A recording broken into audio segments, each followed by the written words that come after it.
వైకుంఠ ఏకాదశి మార్గశిర మాసం శ్రీ మహావిష్ణువుకు అత్యంత ప్రీతికరమైంది. ఈ నెల మధ్యలోనే ధనుర్మాసం ప్రారంభమవుతోంది. శ్రీ రంగనాథునిగా అవతరించిన శ్రీహరిని గోదాదేవి ధనుర్మాసంలో భక్తితో పూజించి తన భర్తగా పొందింది. రోజుకో పాశూరంతో శ్రీమన్నారాయణుని స్తుతించిన గోదాదేవి ఆయనను ప్రసన్నంగా చేసుకుంది. ఇక పుష్యమాసంలో వచ్చే శుక్లపక్ష ఏకాదశిని వైకుంఠ ఏకాదశి, ముక్కోటి ఏకాదశి, పుత్రదా ఏకాదశి అని పిలుస్తారు. ఈ రోజున ఉత్తర ద్వారంలో శ్రీమన్నారాయణ్ణి దర్శించుకోవాలని భక్తులు ఎంతో ఆరాటపడతారు. ఏడాదికి వచ్చే 24 ఏకాదశులలో ప్రతీది పవిత్రమైనదే. కానీ వీటిల్లో వైకుంఠ ఏకాదశి మాత్రం లేదు. ఎందుకంటే మిగతా ఏకాదశులు చంద్రమాసం ప్రకారం గణిస్తే వాటికి భిన్నంగా సౌరమాసం ప్రకారం దీన్ని గణిస్తారు. సూర్యుడు ఉత్తరాయణానికి మారే ముందు వచ్చే ధనుర్మాస శుద్ధ ఏకాదశినే ముక్కోటి ఏకాదశి అని అంటారు. వైకుంఠ ఏకాదశిని, ముక్కోటి ఏకాదశిని స్వర్గద్వార ఏకాదశి అని పిలుస్తారు. ఈ పేర్ల వెనుక వేరువేరు కథలు పురాణాలలో మనకు కనిపిస్తాయి. శ్రీ మహావిష్ణువుకు నెలవైన వైకుంఠంలోని వాకిళ్ళు ఈ రోజునే తెరుచుకుంటాయి. కాబట్టి దీన్ని వైకుంఠ ఏకాదశి అని అంటారు.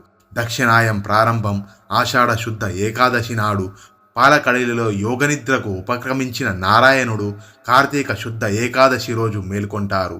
ఇలా మేల్కొన్న స్వామిని దర్శించుకోవడానికి పుష్యమాస శుక్లపక్ష ఏకాదశి నాడు ముక్కోటి దేవతలు వైకుంఠానికి చేరుకుంటారు.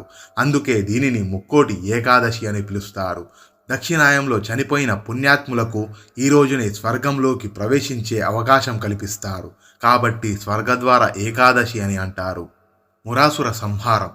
కృతాయుగంలో మురా అనే రాక్షసుడు దేవతలను, ఋషులను, ప్రజానికాన్ని పట్టి పీడుస్తూ క్రూరంగా హింసించేవాడు. మురా ఆకృత్యాలను భరించలేని దేవతలు శ్రీహరికి తమ గోడు చెప్పుకున్నారు. దీంతో మురాసురుని సంహరించడానికి శ్రీ మహావిష్ణువు బయలుదేరతాడు. తనను సంహరించడానికి శ్రీహరి వస్తున్న విషయం తెలిసిన మురాసురుడు సాగర గర్భంలోకి వెళ్ళి దాక్కుంటాడు. అతడిని బయటికి రప్పించేందుకు ఉపాయం పన్నిన నారాయణుడు ఓ గుహలోకి వెళ్ళి నిద్రపోతున్నట్లు నటిస్తాడు. శ్రీహరిపై దాడికి ఇదే అదనుగా భావించిన మురాసురుడు గుహలోకి ప్రవేశించిన స్వామిని వధించేందుకు కత్తి దూయగానే ఒక శక్తి ఉద్భవించి మురాసురుణ్ణి సంహరిస్తోంది. ఆ శక్తికే ఏకాదశి అని నామకరణం చేశారు.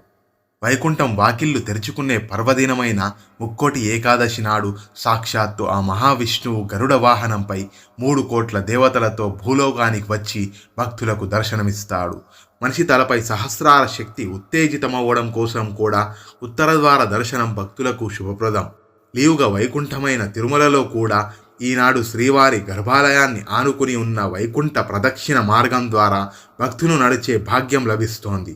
ఏకాదశి నాడు తిరుమలలో జరిగే మల్లయ్యప్ప స్వామివారి ఊరేగింపు, ద్వాదశి నాడు స్వామివారి పుష్కరిణిలో జరిగే చక్ర స్నానాలను దర్శనమిచ్చిన భక్తులు పునీతులవుతారు.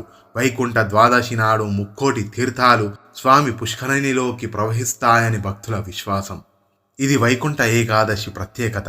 కనుక మనందరం ఈ వైకుంఠ ఏకాదశి రోజున ఉత్తర ద్వార దర్శనం చేసుకుని ఆ మహావిష్ణువు దీవెనలను పొందుదాము.